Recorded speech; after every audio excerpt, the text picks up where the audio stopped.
Hallo, ich bin Gerd, der Gärtner, und wir bauen heute ein Hochbeet.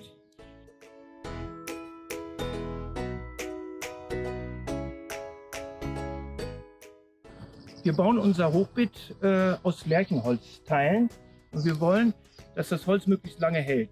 Das wird nachher so silbrig grau. Jetzt sieht es ja ein bisschen eher gelblich aus. Das dunkelt nach, das ist aber gar nicht schlimm. Das Holz bleibt in der Qualität super. Und wir machen ganz viele Sachen gleich beim Bau, die dazu dienen, dass das mindestens 15 Jahre hält. Wir machen da innen eine Folie rein und wir machen noch ein Gitter rein, damit die Mäuse und Ratten nicht hochklettern. Also werdet ihr gleich sehen. Also wir fangen jetzt mal an und bauen ein Hochbeet.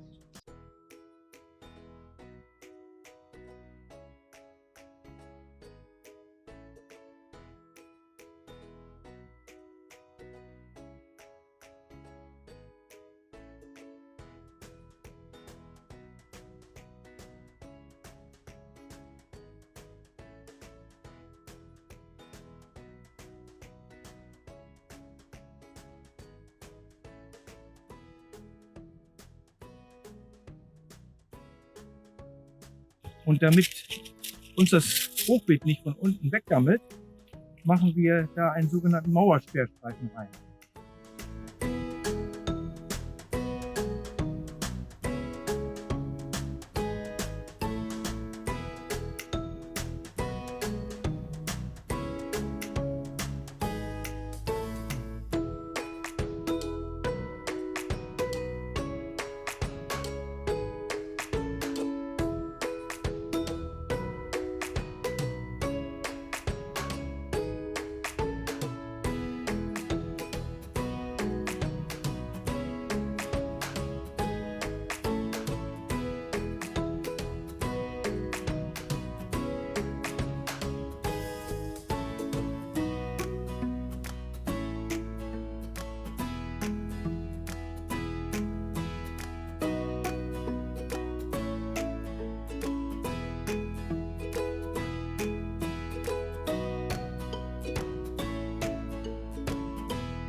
Also, wir sind jetzt fertig. Jetzt haben wir den Rahmen stehen. Jetzt kommt aber noch innen der Schutz rein, damit das auch von innen nicht vergammelt, das Holz.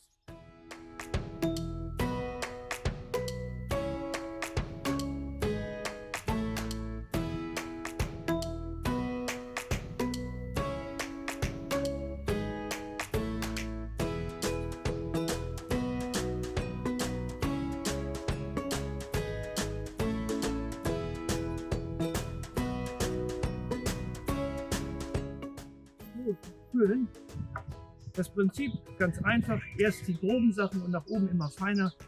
Und natürlich wollen die Wurzeln nachher feine Erde haben.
jetzt nochmal Kalle, der Energieigel, und Gerd, der Gärtner.